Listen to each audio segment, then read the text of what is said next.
सामने हरियाणा के 2,80,00,000 लोगों के सामने देश के यशस्वी प्रधानमंत्री आदरणीय नरेंद्र मोदी जी के नेतृत्व में 3.0 सरकार का जो ये दूसरा बजट प्रस्तुत हुआ है, इस बजट से हरियाणा पर पड़ने वाले प्रत्यक्ष प्रभावों को भी मैं स्पष्ट रूप से बताना चाहता हूं, क्योंकि लगातार हमारे विपक्षी साथी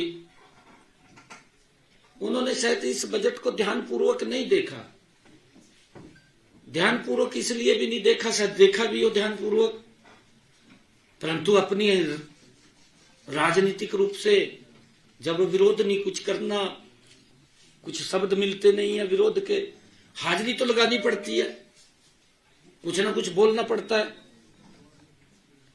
कई लोग जब बजट आदरणीय निर्मला सीतारमण जी बोल रही थी, उसी बीच में ट्वीट कर दिया, कहा जी कुछ मिला नहीं हरियाणा को। भाई अभी पूरा प्रस्तुत तो जाने दो। होड़ लगी हुई थी राहुल गांधी को कैसे खुश किया जाए। भाई उसको तो कोई भी खुश नहीं कर सकता। उसको कौन खुश करागा? राहुल गांधी को कौन खुश करागा? कोई खुश नहीं कर सकता। वो हमारे कुरुक्षेत्र में आया पीछे यात्रा लेकर के, और यात्रा लेकर के आया, कहा पांडवा ने कोई जीएसटी लगाया था का? आपके सामने है किस प्रकार की बातें करते हैं, किस प्रकार से गुमराह करने वाले बयान देते हैं कि हाजिरी लगानी है। बस हाजिरी के निमित्त ही उन्होंने कुछ न कुछ बोलना है। साथियों, केंद्र सरकार का यह बजट केवल एक ये वित्तीय दस्तावेज नहीं है, ये एक वित्तीय दस्तावेज नहीं है, बल्कि यह भारत की उस तस्वीर को पेश करता है जिसमें भारत आत्मनिर्भर, प्रतिस्पर्धी और सामाजिक रूप से संवेदनशील ये बजट है, वो दिखाई देता है। साथियों, देश के यशस्वी प्रधानमंत्री आदरणीय नरेंद्र मोदी जी के नेतृत्व में यह बजट, इस बजट में विकास भी है, इस बजट में विश्वास भी है, और साथियों इस सिद्धांत पर आधारित यह बजट है कि हरियाणा जैसे अग्रणी राज्य के लिए इसमें अपार अवसर निहित हैं। साथियों, यह बजट उस भारत की सोच को दर्शाता है जहां विकास का मतलब केवल बड़े शहर नहीं है, बल्कि गांव, किसान, महिला, युवा और श्रमिक भी हैं। साथियों, जहां अर्थव्यवस्था मजबूत हो लेकिन समाज का अंतिम व्यक्ति भी सुरक्षित और सम्मानित महसूस करे, ये बजट उस दिशा में ये महत्वपूर्ण बजट पेश किया है।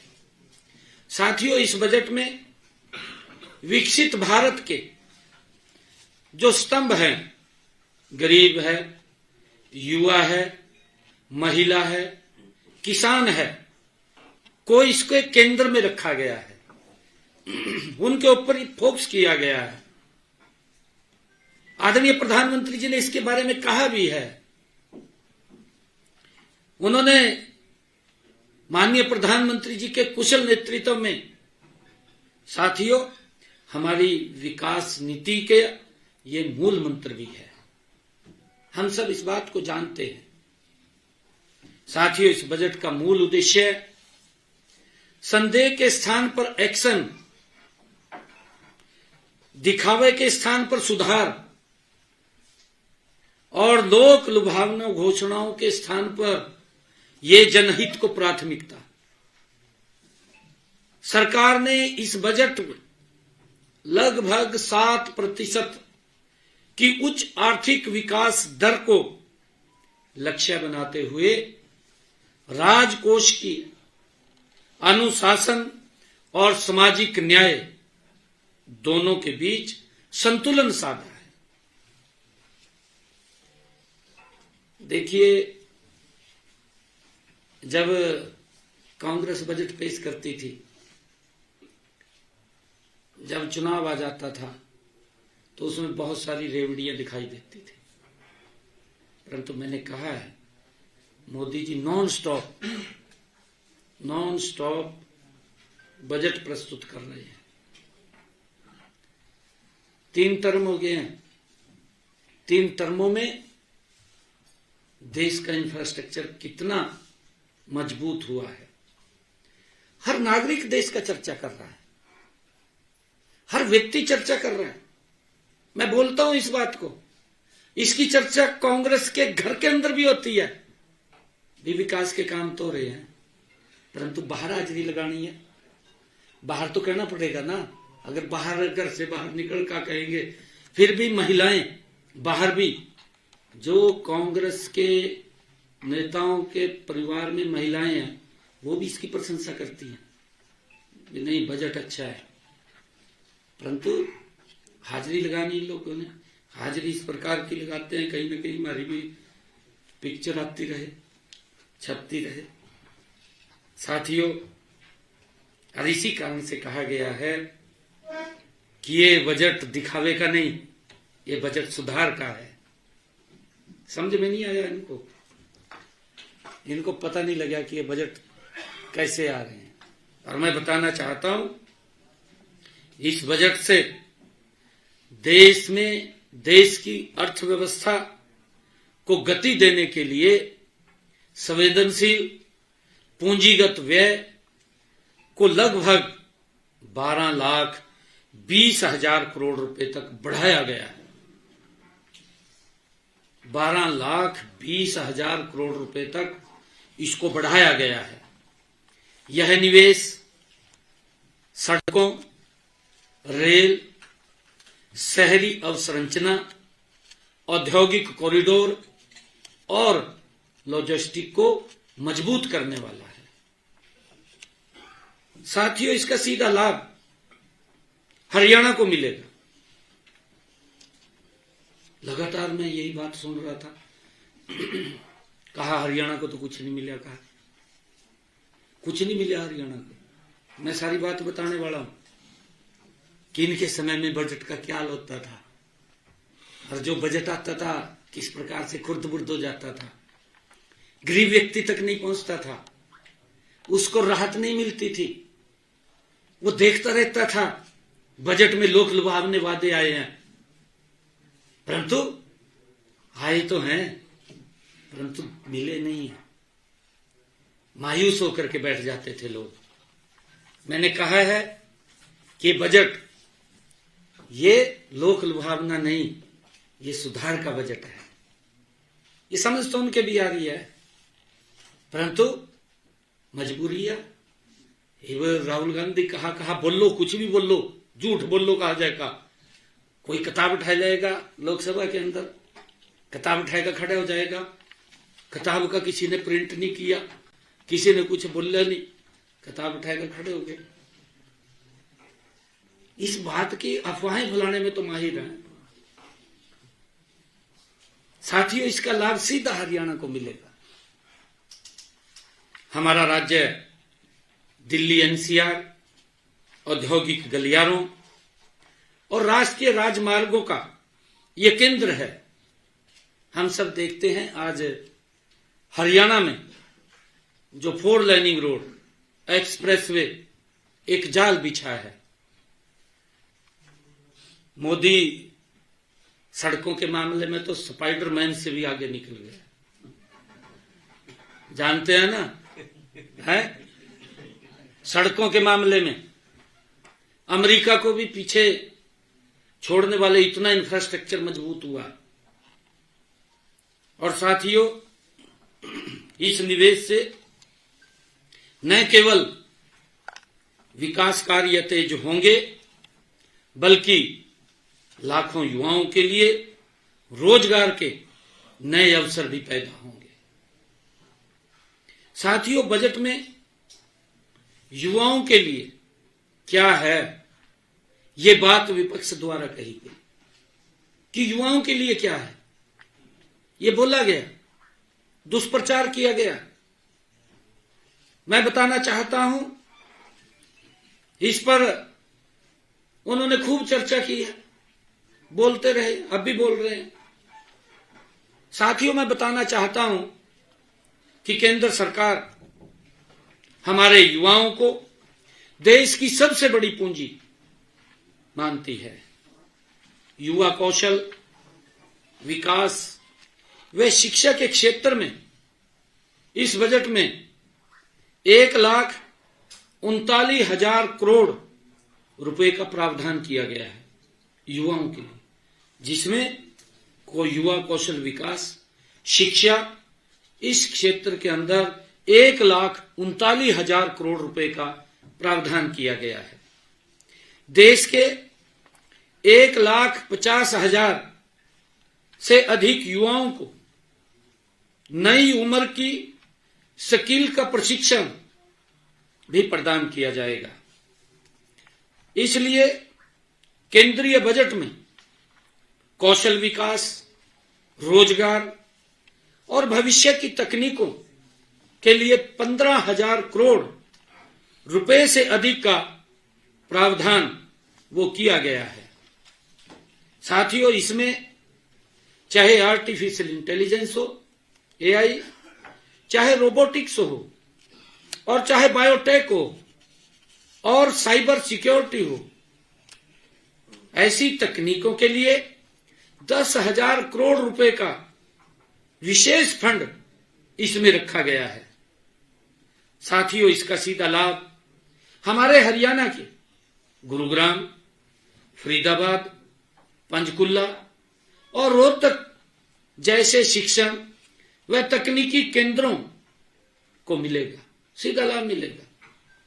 साथियों, जहां हमारे युवा विश्व स्तरीय अति आधुनिक कौशल सीखकर उच्च आय रोजगार प्राप्त कर सकेंगे।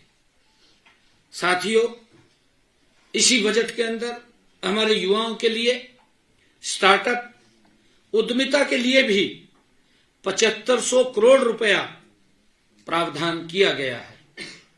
और साथियों, हरियाणा का स्टार्टअप्स इकोसिस्टम और मजबूत होगा। और साथियों, इससे प्रदेश में नवाचार को बढ़ावा मिलेगा और हमारा युवा रोजगार मांगने वाला नहीं, बल्कि रोजगार देने वाला वो बनेगा। इस बजट के अंदर ये मजबूती उनको मिलेगी। साथियों, आज हरियाणा भारत में स्टार्टअप की संख्या में चौथे बड़े राज्यों में है। आप देख रहे हैं, लगातार हमने अपने बजट के अंदर भी स्टार्टअप से बातचीत की, उनसे हमने सुझाव भी लिए हैं। वर्तमान में हरियाणा में 9100 से अधिक मान्यता प्राप्त स्टार्टअप्स हैं। प्रदेश में 19 यूनिकॉर्न्स हैं और इसके लिए 250 से अधिक फॉर्च्यूनर 500 कंपनियां भी यहां पर हैं। साथियों, इसमें भी अधिक खुशी की बात यह है कि लगभग 50% स्टार्टअप्स महिलाएं चला रही है। हमने एक टारगेट रखा था कि हम महिलाओं की इसमें भागीदारी बढ़ाएंगे। मुझे खुशी है आज इस बात की कि आज 50% स्टार्टअप्स हमारी महिलाएं चला रही हैं। हमने अगले चरण में स्टार्टअप्स में महिलाओं की भागीदारी बढ़ाकर इसको 60% तक करने का लक्ष्य भी रखा है। और साथियों, यही नहीं, हम नीति आयोग के साथ मिलकर वीमेन एंटरप्रेन्योरशिप प्लेटफॉर्म का एक स्टेट चैप्टर भी स्थापित कर रहे हैं। साथियों, इसमें महिलाओं उद्यमियों को 700 से अधिक मेंटर्स, विशेष प्रशिक्षण, वित्तीय सहायता, बाजार तक पहुंच और इंक्यूबेशन सहयोग प्राप्त होगा। साथियों, हमने हरियाणा राज्य स्टार्टअप नीति 2022 उसको भी लागू किया है। साथियों, मैं बताना चाहूंगा कि हम स्टार्टअप्स को प्रोत्साहित करने के लिए 2000 करोड़ रुपए का फंड ऑफ फंड्स उसको भी स्थापित करवाने जा रहे हैं। साथियों, इसी तरह शिक्षा से रोजगार और उद्यमिता को जोड़ने के लिए उच्च स्तरीय स्थायी समिति का गठन भी किया गया है।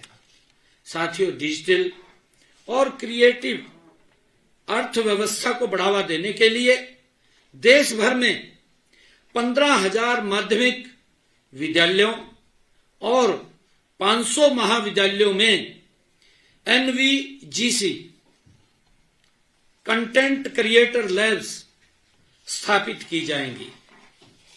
साथियों, IT सेवाओं में के क्षेत्र में सुरक्षित मार्जिन सीमा को 300 करोड़ रुपए से बढ़ाकर 2000 करोड़ रुपए किया गया है। साथियों, इसमें बड़ी संख्या में युवाओं के लिए उच्च गुणवत्ता वाले और रोजगार के अवसर पैदा होंगे। साथियों, खेलों के क्षेत्र में खेलो इंडिया मिशन को एकीकृत प्रतिभा विकास मार्ग के रूप में विकसित किया जा रहा है। साथियों, इसमें वैज्ञानिक प्रशिक्षण, आधुनिक खेल अवसंरचना और तकनीकी का समावेश होगा। साथियों, हरियाणा की लगभग 65% आबादी हरियाणा की युवा है। साथियों, यह बजट इस युवा शक्ति को शिक्षा, कौशल, तकनीकी और रोजगार से जोड़ने का ये स्पष्ट रोड मैप देता है। जो साथियों ये बात दुष्प्रचार कर रहे कि युवाओं के लिए क्या है, मैं उनको बताना चाहता हूं कि कितना बजट आदरणीय प्रधानमंत्री जी ने, आदरणीय निर्मला सीतारमण जी ने, युवाओं को कितना लाभ मिलेगा। हम चाहते हैं, हमारी सरकार की सोच है कि हमारा युवा रोजगार लेने वाला नहीं, रोजगार देने वाला बने। उस दिशा में काम कर रहे हैं। साथियों, हमारी महिलाएं और गरीब वर्ग के लिए